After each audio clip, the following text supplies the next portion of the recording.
I, and I am him, and I'm your host, Matt Taven, and this is another episode of Trending with Taven. And my guest this week is someone who I've known for a long, long time, now trending, Bryan Milonas. I'm trending? You are. Well, that's a first. Congratulations. Thank you. I do have a couple complaints. I can tell you've never had a 400-pounder on the set before because the chair, a little uncomfortable, the lights, a little hot, but we're here. There's only a certain amount of chairs that come in purple, and I had to have them. But I'll try not to break it. Please don't, because I don't know when they're going to get replaced.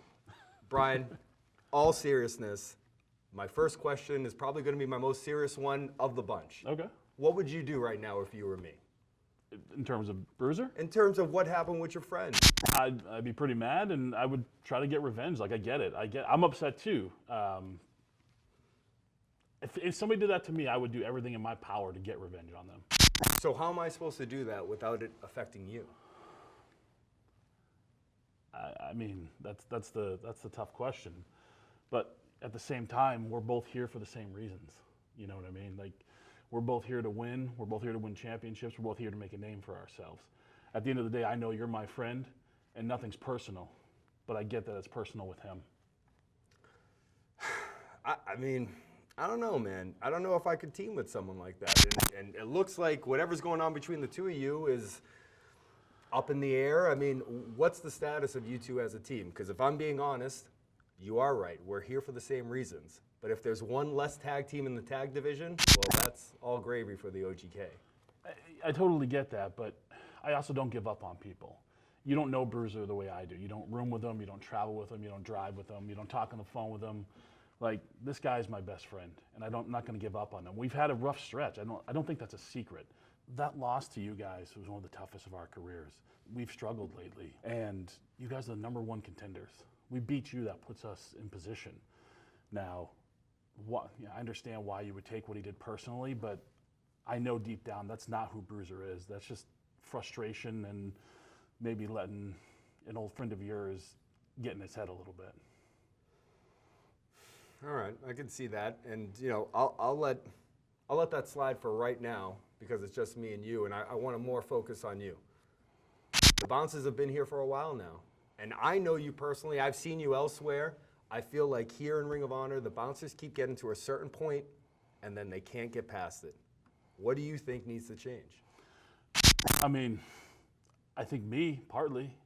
I think sometimes I get too caught up in the good time. You know me, you know.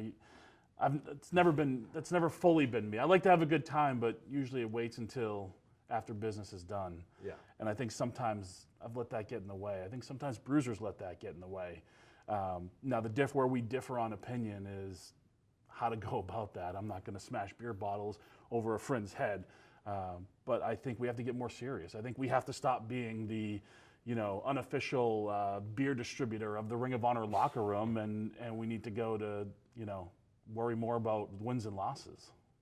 So what's the game plan? What do you guys have in sight next? I mean, as far as I'm concerned, when it comes to us, the Bouncers and the OGK, there's something that needs to be settled there.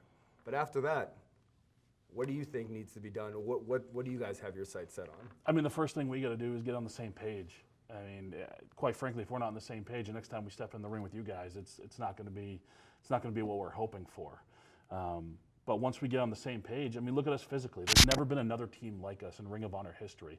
When you think about pro wrestling, when you think about the history of this company, it's very, very rare to kind of be unique and to say nobody else is like us, nobody else is like me. I'm pretty certain I'm the biggest guy to ever step foot in this company. So for me, like, there's that opportunity right there. And you've been in the ring with me. I don't want to toot my own horn or sound like a jerk, but I think I'm a pretty tough guy. I think I'm a pretty tough guy to beat and move around and handle. And I think I just got to stay focused. I got to keep my eyes on the prize. And most importantly, I got to get on the same page with my tag team partner. Well, Bryan, it has been a long road for you to get here. A long, long road. And I got to ask, when you first got into Ring of Honor, did you think this is the way it would go? Some parts of it, yeah. I mean, when you think of things like Madison Square Garden and things like that, those are the things you think about. some of the tough times lately, no. I thought by now I would have made a much larger impact in this company. Part of it's my own fault. Part of it I got to look in the mirror and say, I got to do some things differently. I would have thought by now we would have gotten our hands on the Ring of Honor World Tag Team Championships, and it just hasn't happened yet. As a matter of fact, we had one shot, and I lost in Lowell, Massachusetts, where I've wrestled more matches than I have anywhere else in my career. But to have that be the only opportunity we've had at those titles so far, that doesn't sit well with me. Bryan, if I'm being honest with you, I know you for a long, long time, and I feel like the people at home, the people in Ring of Honor, the fans of Ring of Honor, they don't know you the way I know you. What do they need to know? I mean, I think they need to know that while I show the good side, the good times, and the good side of me, and the party side of me, I think deep down that's not who I truly am. I'm here to win. Here's what they need to know, Taven. I believe I'm one of the best big men to ever step foot in this company. I know how big that statement is. I know how bold that statement is, especially when you think about who has been here. But I believe it. As a matter of fact, I believe I'm one of the best big men in the world today. Well, Bryan, I'll wrap it up with this. You're a good friend of mine, and I hope that the next time that me and you sit down and talk, it's a totally different situation. I do too. I really do too. And hopefully next time we're talking, no offense, hopefully it's after a victory over the OGK. Well, maybe we'll wager some beers on that one. All right. It's always a pleasure to have you. Thank you, buddy. And that's another episode of Trending with Taven. We will see you next time because he is I, and I am him, and I'm Matt Taven.